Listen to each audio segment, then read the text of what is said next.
આજનો નવો બ્લોગ છે। આજે આ મુઠિયા તુવરના દાણામાં મુઠિયા બનાવવાની છે। લોટ બાંધી દીધો, 4-5 જાતનો લોટ ભેગો કર્યો છે। ચોખાનો,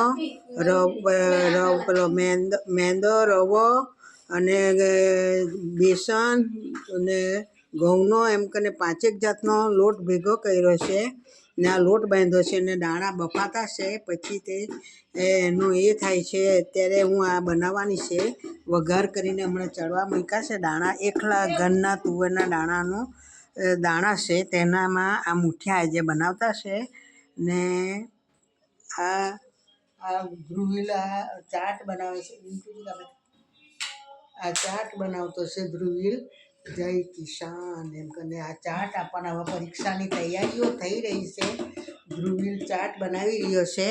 ધ્રુવીલ આ ચાટ લાવેલો છે, બધા બહુ બનાવે એટલે આ પ્રોજેક્ટ એ લોકોને આપવાના હોય છે, એટલે એની પણ તૈયારી થઈ રહી છે।